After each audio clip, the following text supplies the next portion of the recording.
Valora katrika eto amin'ny trano fitenenanay faly miaraba sy mitsidika ny tokantranotsika tsirairay avy indray izahay eto amin'ny fahitalavitry ny matériel tonga soa indray ato anatin'ny fampahalalam-baovao amin'izao alina izao. Ato anatin'ny fampahalalam-baovao amin'ny tian'io ity hiresaka isika momba ny fiaonana izay nitanterahiny komitin'ireo manam-pahaizana manokana mpamolavola ny lalàna vaovao mikasika ny fampiavanam-pirenena. Eo ihany koa ny ministry ny indostria izay nandray ny ambassadeur africain tatsimo sy ny ambassadeur mauriciana tamin'ity androany ity. Eo ihany koa ny sehatra politika ny vaovao eny amin'ny anteneran-doolona ireny. Avy hatrany kosa ary dia mahakasika an'izay vaovao ao anatin'ny pejy politika izay no isataratsika ny fampahalalam-baovao amin'izao alina izao koa manasantsika ampananjana hanaraka an'izany hatramin'ny farany izahay. Taoriany fivoahany fanapa-kevitry ny fitsarana avy momba ny lalam-pandrenana mikasika ny fitsipika anatin'ny anteneran-doolona nivoaka ny senatera androany ary no tontosaina tao anatin'izany ny fividianana ny mpikamana ny birao maharitra. Ary avy hatrany kosa ny fanadihadiana. Feno ny toerana 220 ao birao maharitry ny anteneran-doolona. Tafaverina avokoa ireo mpikambana ao birao maharitry ny senatera miisa 5 novidina nandritra ny fivoriana natao ny 6 febroary 2024. Mijanona ho filohan'ny anteneran-doolona ny profesora Honoré Rakotomanana, filoha-lefitra mitarika amin'ny faritany Toliary Cool Roger, filoha-lefitra amin'ny faritany Thomas Namaly Benoît.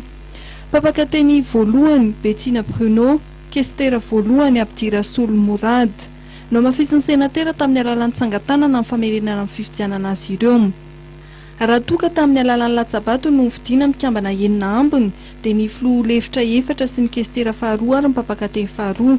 Kandidat tokana natolotry ny HVM avokoa ny lany. Voafidy filoha-lefitra faritany Antananarivo Randrembololona Mananjary, filoha-lefitra faritany Fianarantsoa Rina Andremandavy 7, filoha-lefitra ho an'ny faritany Natsiranana Amidou, filoha-lefitra faritany Mahajanga Amad. Démocratie no ataontsika eto amin'ny toerana ity.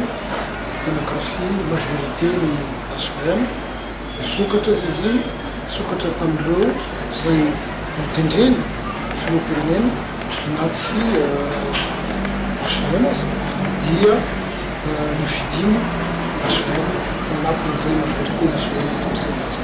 Mazava moa ny rafitra antsika tao na ny constitution sy ny texte réglementaire rehetra fa manana toerany manokana ny opposition zavatra tsy misy hatramin'izay.